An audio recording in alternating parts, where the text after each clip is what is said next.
Total পরিবেশ পরিস্থিতিটা ঘুরে শেখ হাসিনার পক্ষে চলে গেছে। এখন 100+% চলে গেছে শেখ হাসিনা, যে তাকে সকলেই সমর্থন করছে, যার ভয়ে ইনুস কিন্তু এই ভয়ে বিএনপির সাথে অ্যালায়েন্স করে বসছে। এবং আর তারকে যারা বসিয়েছে, তার যে অ্যাসাইনমেন্ট দিছে, তারাও কিন্তু চাচ্ছে যে শেখ হাসিনা ফিরে আসলে তো তারা আর তাদের কোনো পাত্তাই থাকবে না।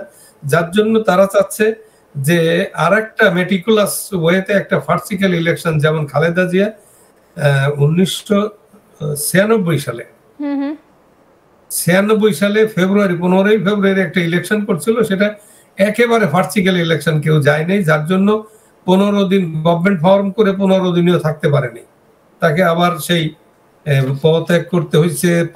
নিজের পার্লামেন্ট ডেকে তাকে কেয়ারটেকার ফর্ম শিফট করে তারপরে প্রেসিডেন্টের কাছে রেজিগনেশন দিয়ে তাকে মানে হিউমিলিয়েটিং একটা রিট্রিট এটা করতে হয়েছে। তো যাই হোক, এইরকম একটা সেই ভার্টিক্যাল ইলেকশন ইউজ করতে যাচ্ছে, মনে করছে যে তার আর্মি আছে বা তার কাছে অ্যাডমিনিস্ট্রেশন আছে, জামাত আছে, বিএনপি তো আছেই। তো এই জামাত বিএনপি কে নিয়ে সে বৈতরণী পার হতে চাইছে। আমার মনে হয় যে এটা সে পারবে না, কারণ দাঁড়িয়ে এই মুহূর্তে আওয়ামী লীগকে ব্যান করা হয়েছে, বাংলাদেশের অন্তর্বর্তীকালীন সরকার সেটা ব্যান করেছে, কিন্তু এটাও তো সম্ভব যে আওয়ামী লীগ অন্য কোনো একটা নাম নিয়ে নির্বাচন লড়ছে, সেক্ষেত্রে তো এই নির্বাচনে লড়া থেকে বাধা দেওয়া সম্ভব হবে না। তাহলে সেক্ষেত্রে দাঁড়িয়ে মোহাম্মদ ইউনূস কি করবেন? করতে পারবে যে অন্য নামে যদি আসে, পার্টি দিল দিবে না, কি বলে রেজিস্ট্রেশন দিবে না, ওটা তো তাদের হাতে। কিন্তু যে কারণে রেজিস্ট্রেশন দিতে হয়, সেই কারণ তো 100+ ফুলফিল করতে পারবে। 30% প্রত্যেকটা ইয়াতে ডিস্ট্রিক্ট অথবা কনস্টিটুয়েন্সিতে 30% ভোটার থাকতে হবে। তো শেখ হাসিনার জন্য, আওয়ামী লীগের জন্য 30% কেন, বহু লোক আছে। তো যাই হোক, এগুলো সবই ফুলফিল করতে পারবে। তবে আমার মনে হয় যে জাতিসংঘ থেকে শুরু করে যে সিভিলাইজড ওয়ার্ল্ড, যে ইউরোপীয় ইউনিয়ন, ইভেন আমেরিকা, তারাও কিন্তু, ইন্ডিয়া তো একেবারে একটা বৃহৎ গণতন্ত্রের দেশ, সে তো গণতন্ত্রের বাইরে যাইতে পারবে না, সবসময় গণতন্ত্রের পক্ষেই কথা বলে। তো সেই দিক দিয়ে শেখ হাসিনাকে বাদ দিয়ে, মানে আওয়ামী লীগকে বাদ দিয়ে একটা ইনক্লুসিভ নির্বাচন হবে না, ওই নির্বাচন ক্রেডিবল হবে না, ওই নির্বাচন হবে ভার্টিক্যাল এবং ওটা বেশিক্ষণ চালাইতে পারবে না। তো যাই হোক, এই তাদের যে স্টেপস গুলো আমি যে নিয়ে আসলাম, যে আওয়ামী লীগ কোনো কাজ করছে না, ভার্টিক্যালি কোনো কাজ করছে না, কিন্তু তারপরে মানুষ বুঝতে পারছে যে এরা আওয়ামী লীগের সময় শেখ হাসিনার শাসনটাই ছিল বাংলাদেশের স্বর্ণযুগ। এটা রিক্সাওয়ালা থেকে শুরু করে কৃষক, শ্রমিক, মেহনতি মানুষ এবং ব্যবসায়ী, আপনি দেখবেন 5-7 দিন আগে ব্যবসায়ীদের একটা মিটিং হয়েছে, তারা বলল যে এখানে যে ব্যবসায়ী কমার্স মিনিস্ট্রির দায়িত্বে যে আছে, তার ব্যবসায়ীরা সাজেশন দিছিল যে আমাদেরকে একটা টিম বানাই, আমরা বাইরে বিদেশে যাই। তো তোমরা গিয়ে কি করবা, কি করতে হবে ওটা আমাদেরকে বলো। কিন্তু আকিজ গ্রুপের যে ওই ভদ্রলোক, সে তো, এরা তো হয় কি, ডিপ্লোম্যাট হতে হয় ব্যবসা করতে হলেও। আমি তো একজন ডিপ্লোম্যাটের যে কোর্স আছে, তাতে 90% কোর্স আছে আপনাকে ইকোনমিক্স, ট্রেড, কমার্স এগুলো পড়ায় ডিপ্লোমেসিতে। আর ডিপ্লোমেসি পড়ায় তো ওটা তো এমনি শিখে যায় সামান্য। আমি দেখছি আপনার ইয়েতে, নিউজ উইকে একটা কোর্স আছে আরো ইয়াতে। তো ডিপ্লোমেসিও আপনাকে ব্যবসাটা জানতে হয়।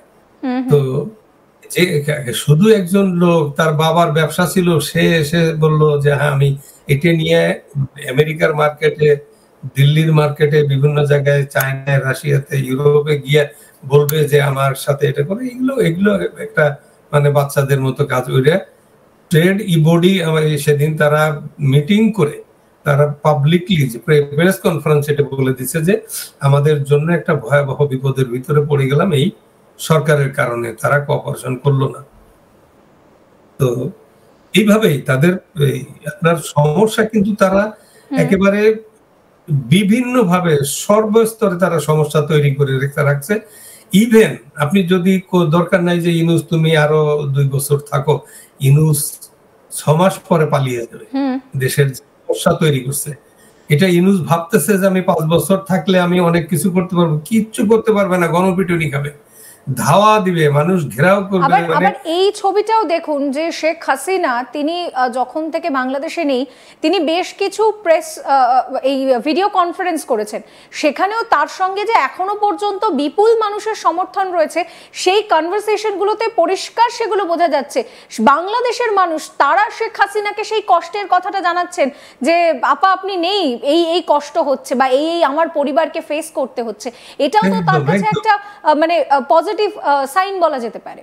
অবশ্যই এই সময়ে আপনি মনে করতে পারেন যে তার বাবা জাতির পিতা দেশটা আমাদেরকে গড়ে দিলেন, তাকে যে বেইজ্জত করছে, তারপরে শেখ হাসিনা এত উন্নতি করছে, মানুষের জন্য কি করে নাই সে, একেবারে আপনি এটা বলতে গেলে একদমই বলতে পারবেন না, দম ছেড়ে আরেকটা দম নিয়ে বলতে হবে যে এত উন্নতি তার গ্রামের মানুষ থেকে। সেই জন্য গ্রামের সাধারণ কৃষক শ্রমিক মেহনতি মানুষ যারা এখন বুঝতে পারছে, তারা শেখ হাসিনার কথা সবার আগে তারা ফিল করছে। তো ফেয়ার ইলেকশন হলে কি হয়, যেমন এই একটু কন্ট্রোল ইলেকশন হলে আমাদের কর্মী বাহিনী থাকে, লোকজন থাকে, পুলিশে হেল্প করে, অ্যাডমিনিস্ট্রেশন হেল্প করে যখন সিটিং থাকে। তো আর যদি রিয়েল অর্থে ফ্রি ফেয়ার ইলেকশন হয় তাহলে কিন্তু সাধারণ লোকরা তার ইচ্ছা মতো ভোটটা দিতে পারে। এইবার যদি সাধারণ লোকরা ইচ্ছা একটা ফ্রি ফেয়ার ইলেকশন হয় তাহলে বোঝা যেত যে ঠিক আছে, তো তারা বলছে যে সে কি আওয়ামী লীগ অনেক খারাপ কাজ করছে, ওকে, জাজমেন্টটা কে করবে? তুমি বললে তো আর হবে না। জাজ করার দায়িত্ব হচ্ছে সাধারণ মানুষকে। তুমি সাধারণ মানুষের উপরে ছেড়ে দাও, তারা তাকে শেখ হাসিনাকে ভোটেড আউট করে দেয়। তুমি কেন ভার্ডিক্ট দিতে যাচ্ছ? তুমি ভার্ডিক্ট দেওয়া মানেই তো তুমি স্বৈরতন্ত্র কায়েম করতেছো, তুমি গণতন্ত্রে বিশ্বাসী না। তো এগুলো সাধারণ মানুষ বুঝে, এগুলো পৃথিবীর মানুষ গণতন্ত্রে বিশ্ব এটা বোঝে। তো এখন আমি বললাম তো তাকে যদি ছেড়ে দেওয়া হয় 6 মাস পরে সে নিজেই পালায় যাবে। যে চাহিদা মানুষের যে চাহিদা, বাজারের চাহিদা, মানুষের নিত্য প্রয়োজনীয় দ্রব্যের যে চাহিদা, মানুষের দৈনন্দিন জীবনের যে চাহিদা, এই চাহিদা সে তো এ পর্যন্ত মানুষ কি দুর্বিষহ যন্ত্রণার ভিতরে আছে। এরপরে যদি থাকে আপনার পুলিশ, এমনকি এই কোন আইন প্রয়োগকারী সংস্থা কিচ্ছু করতে পারবে না, সব দেখবেন পালাই গেছে। পরে থাকতে দিলে তুমি ঠিক আছে, তুমি যেভাবে চালাচ্ছ চালাই যাও, এটা যদি বলা হয়।